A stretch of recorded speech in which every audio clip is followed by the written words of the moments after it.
Yogyakarta selalu punya cara untuk menyapa, lewat keistimewaannya yang tak pernah habis untuk diceritakan. Pagi di Pasar Ngasem selalu penuh cerita. Di balik hiruk-pikuk pedagang dan pengunjung, tersimpan jejak kuliner tradisional yang masih hidup hingga saat ini. Disinilah warisan rasa Yogyakarta terus bertahan, dari tangan-tangan para penjaga cita rasa Nusantara. Apem Buwanti, sederhana tapi syarat makna. Kue tradisional yang lembut dan manis ini kerap hadir dalam upacara adat Jawa sebagai simbol permohonan maaf dan kesucian. Di tangan Buwanti, aroma santan dan gula Jawa berpadu, menghadirkan rasa nostalgia di setiap gigitan. Di sudut lain, cara bikang Bu Kristi yang mekar indah menjadi lambang kebahagiaan dan menggambarkan semangat pasar yang hidup. Tak jauh dari sana, aroma wingko dan bakpia khas Ngasem menguar, menggoda siapapun yang melintas. Kudapan legendaris ini membuktikan bahwa cita rasa tradisional tetap dicintai lintas generasi.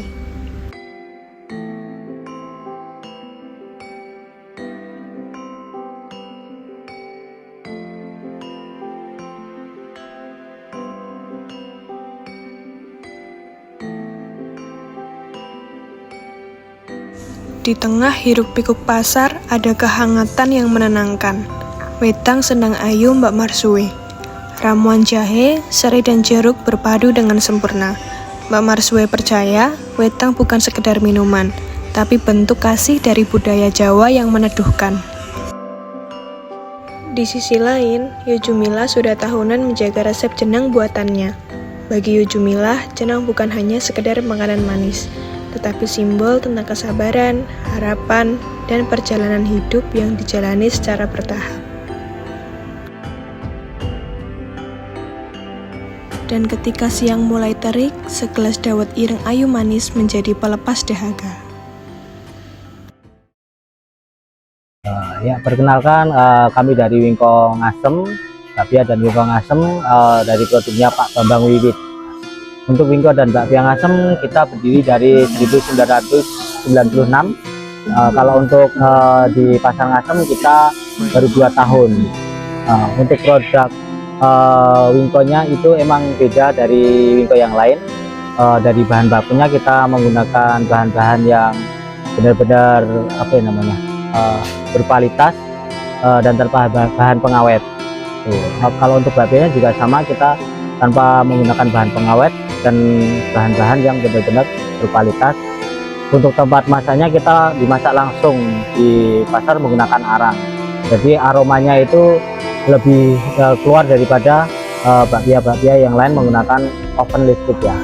Untuk bedanya, untuk bahan baku bakpia kita menggunakan kacang hijau, tepung, gula, sama mentega. Dan untuk bahan baku wingko kita menggunakan kelapa dan beras ketan, garam dan gula. Harapan saya dengan adanya sosial media untuk kuliner di Jogja, terutama di Pasar Ngasem, bisa dikenal banyak orang. Halo, nama saya Sherly Regina. Saya berasal dari kota Solo.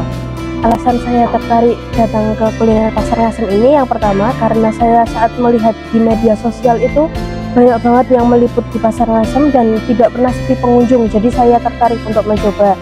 Yang kedua itu karena beberapa makanannya itu fresh, dibuat langsung di tempat, jadi pembeli itu bisa melihat bagaimana prosesnya dan itu bisa menarik pembeli seperti saya ini jadi penasaran untuk melihat bagaimana prosesnya juga. Melalui tangan-tangan para penjaga rasa ini, kita diajak untuk mencintai kembali warisan kuliner yang telah menjadi bagian dari jati diri Yogyakarta. Karena setiap rasa menyimpan kisah, dan setiap kisah adalah warisan yang harus kita jaga.